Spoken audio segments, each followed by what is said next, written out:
Hi, so this week we're going to be looking at light and shadow and the very many ways it can be used to make a better painting.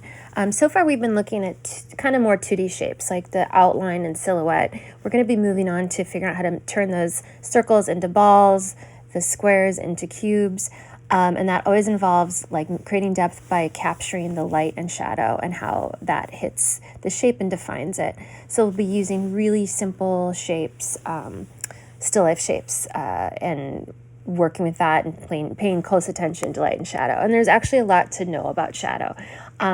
First of all, there are two kinds of shadows. There is the cast shadow, and the cast shadow is like in this image, the shadow being made when the light hits the cactus, versus the form shadow is the thing on the object. So the shadow's on the bird, the shadow's on the snake. And there's a lot of different types of shadows. There's like a coarse shadow, there's the cast shadow, and then there's like the closer you are to the light, the more contrasted and stark the differences in your shadows. The further away from a light source, it's more subtle shifts. There's more different grays you kind of have to deal with, and we'll talk about that more in class. Also, a bright light provides lots of detail. If you paint something in a much dimmer light, the shadows eat away the detail. So that's something we'll talk about too. And there's also some stuff to know about light. There's when a light hits an object, it has like the really hot spot, the highlight. We'll be looking for that, which will be the whitest spot on our painting. And then there's the halftone, and then there's even often reflected light below when it reflects back the surface it's on. But beyond creating a sense of depth, like what else? Why would you want to manipulate light and shadow?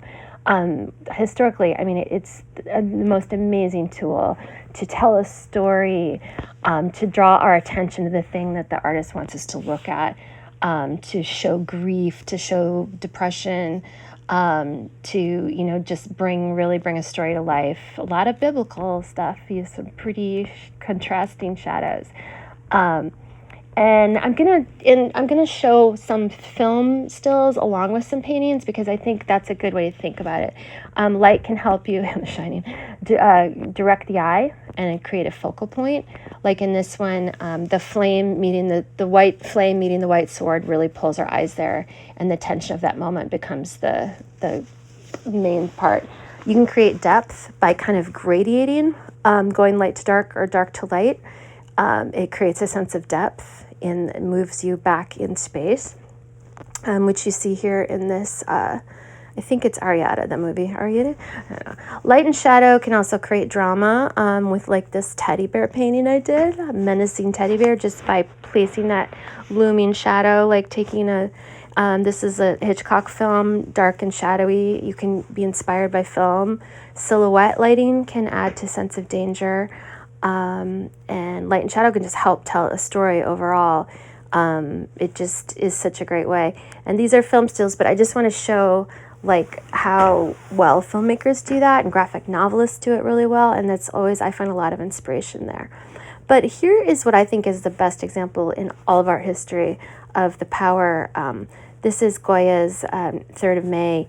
And our eye is drawn to the man in the white shirt and the darkness in the back, kind of darkness on the people shooting them. It doesn't just become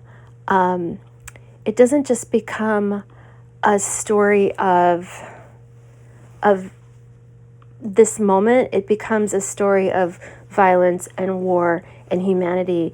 And the man in the white shirt stands for, the humanity in the world.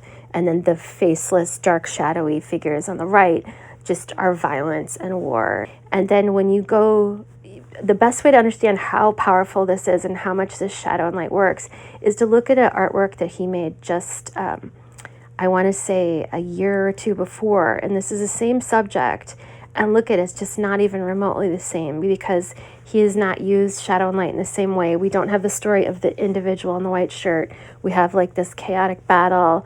Not really sure where my eye is supposed to go. There is no kind of, it's not representing war and humanity. It's just representing this moment of chaos. So let's go back and look again at this amazing scene, and realize just how far he went in those 2 years.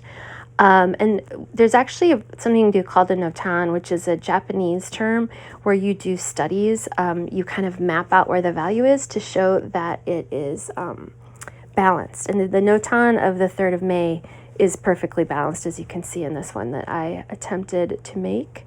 And so here's some of my favorite painters who I think just really exploit shadow and light for the benefit. Salman Tor, who I saw the Whitney show with some of you guys, this amazing show, and just look at how he uses shadow, and he has this balance of light and dark, and our eyes are distracted. This terrible painting, but we're all very clear where our eyes are supposed to go. Charles White, just really amazing use of shadow, to kind of, and it always kind of flows in the background in another. His backgrounds are so alive with shadow. I always think of that. Edward Hopper is very famous, obviously, for his light and shadow, very extreme, creates a sense of isolation and just very intense use of shadow, very stark.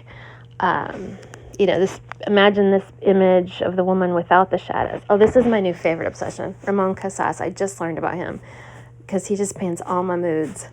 And just very interesting use. Like, look at this of the woman on her stomach, just this very small bits of white. And still life, you can really bring a still life to life. Morandi, obviously very famous for his still lifes with shadowy, again, creating form. Elizabeth Peyton, very dramatic, stylized.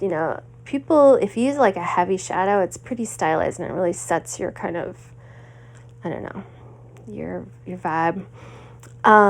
Gertrude Abercrombie, I'm in love, and she was walked around dressed like a witch. But yeah, so look at those long shadows, and everything has these long shadows in this very great sky. So we're gonna work with light and shadow and try and make the most of it.